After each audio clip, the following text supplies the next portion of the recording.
He proposed to execute them by shooting, poisoning, or dissection, which he declared is the easiest form of death. He said he wanted to accommodate all who wanted to die, yet were too cowardly to seek their own destruction. Hello there, welcome to Headlines and Voices. This is the show where we take amazing articles from publications that are a century or more old and read them. And some of this stuff is so incredible. Articles from these publications that go back so far. And what's so interesting is just looking at the way they would write these things and the humanity, the way they would describe, and also how often the articles themselves just show that we really aren't that much different as people here over 100 years later. This article is super fascinating, and it's another article about an execution or somebody that's on death row. And this is from September 20th, 1913. And it's from the Day Book. I've talked about this publication before. This particular publication really specialized in the sensational.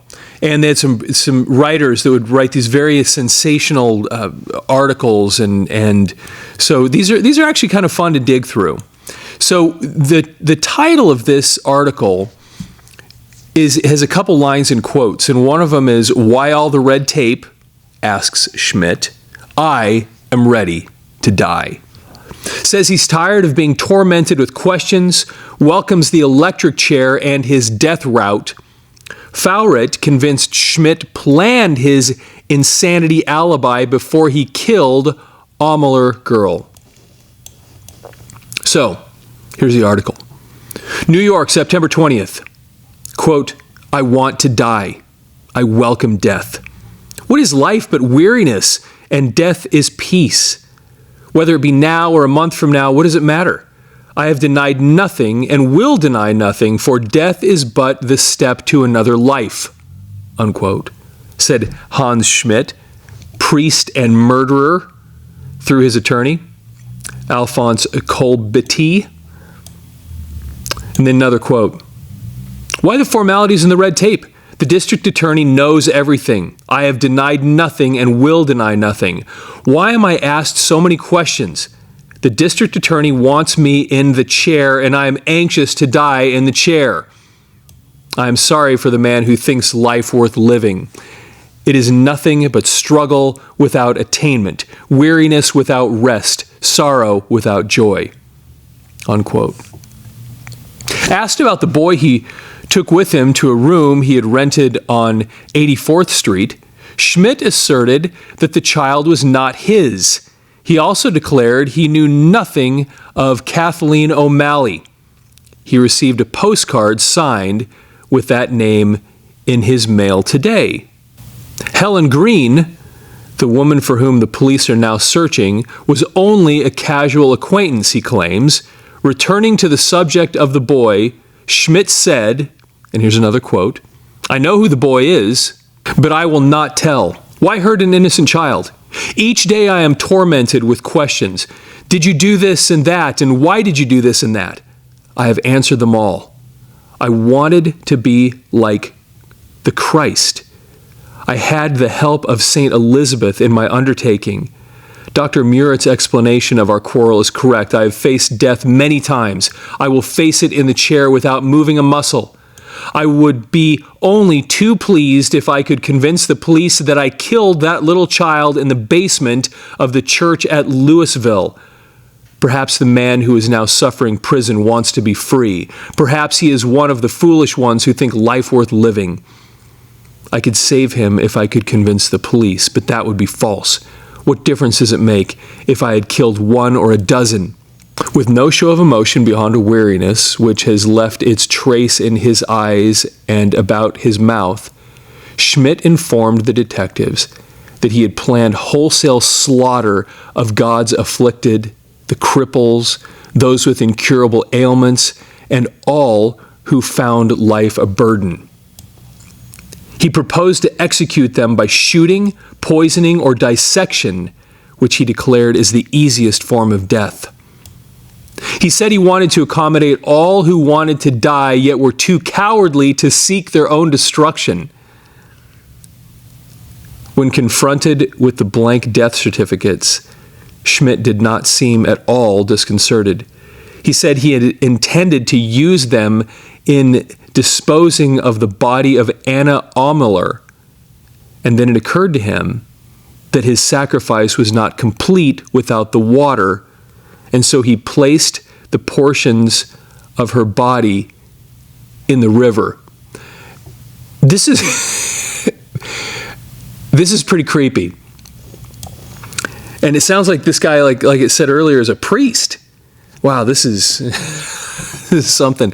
Informed that his aged mother in Germany is grief-stricken, he displayed no emotion, but coldly philosophized that she would be better off if she were dead.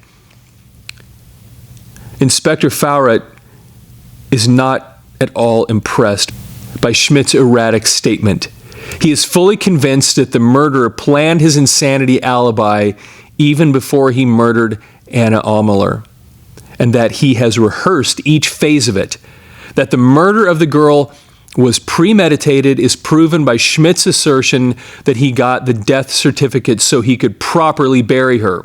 The Scotland Yard detectives declare that Hans Schmidt was arrested in 1902 as the central figure in a sensational forgery of $250,000 worth of notes so cleverly executed that the cashiers of the Bank of England did not discover them. In Schmidt's secret workroom, a complete plant was found, installed at a cost of more than $11,000.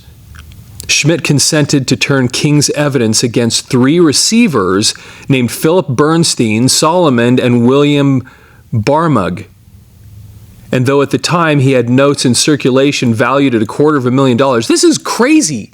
All this, so he's involved in a counterfeit ring, and this is crazy. His offer was accepted, and the 3 receivers were convicted while he was sent away from England and last heard of in New York. Schmidt's professed desire to do away with what he called the red tape of indictment and trial and to go to the electric chair at once is impossible of fulfillment because of the New York state law. To plead guilty to murder in the first degree, where death is the penalty, amounts to suicide, and the laws of New York prohibit suicide and provide punishment for its attempt. And that's the end of the article. That's absolutely fascinating, that last paragraph. To plead guilty to murder in the first degree, where death is the penalty, amounts to suicide, and the laws of New York state prohibit suicide and provide punishment for its attempt.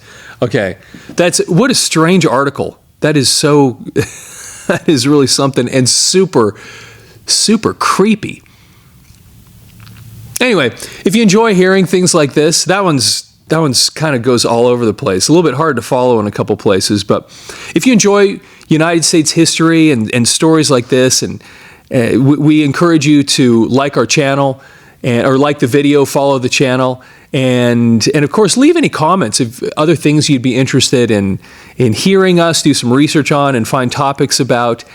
And also just want to remind you that these videos are sponsored by Audio Mover. Audio Mover is the company that takes your old audio and video tapes and converts them to digital. They take your history and preserve it permanently in a digital format. And you can go to audiomover.com and get your order started there if you have old audio and videotapes. And if you type in headlines at checkout, you get 15% off your order. Anyway, thanks for listening. Headlines and Voices is sponsored by Audio Mover, the company that takes your history, your old audio and videotapes, and converts them into digital. Visit audiomover.com to learn more. Headlines and Voices is a production of Thick and Mystic Media. Visit thickandmystic.com.